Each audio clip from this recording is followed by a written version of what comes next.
back here, this is kind of what I like to call it the living room back here. This is where most of the crew like to hang out the most. We eat our meals back here, talk story, do a lot of our navigation training. Pretty much everything on board we'll do usually in this area in the back. I think Brittany mentioned underneath these canvases we have our bunks, so we have 5 on each side. So typical crew is about 10 to 12 people. These black kind of canvases on the top, these are our navigator platforms.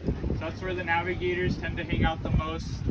Gives you a little bit more of an elevated position. You can kind of see the stars and things. And then you can also see there's these little marks on the sides of these rails. So we have red on the right side, green on the, or no, red on left, green on right. So those are, if you're standing in the corners here, we use the canoe as a compass. So right here I have a 90 degrees, all these different marks. And then as well as on this back rail, there's marks there. So that gives me a 180. Depending on which side I'm standing on, I can get a full 360 around the canoe. Navigators, they're memorizing up to about 200 stars. So they're learning exactly where they rise and set on the horizons. They're learning declinations, how high they rise. They're memorizing star lines, how those kind of all work in conjunctions, not just like Greek and Roman, those ones, but also Hawaiian star lines. We have very specific ones, and things like that.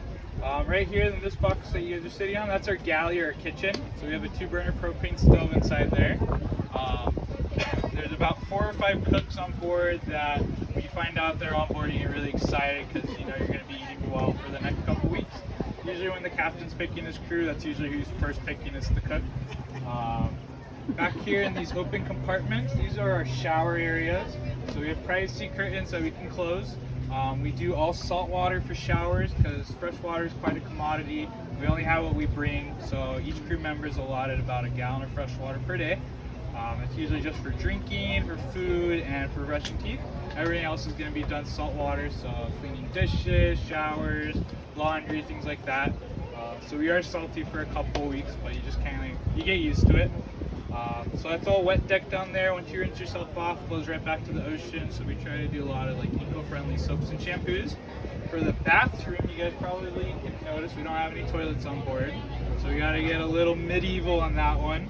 So outside on these catwalks, the things that you guys stepped on when you came out, right here behind these pieces of wood, those are our bathroom areas.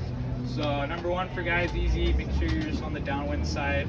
Everything else, then you're going to be wearing a safety harness, which we have over here. So we wear our safety harnesses. It's a buddy system, so we make sure we always have another crew member knowing we're going to be using the bathroom. Then we'll take a step outside on the catwalk, and then for number 2, you just lean as far back and as low as you can.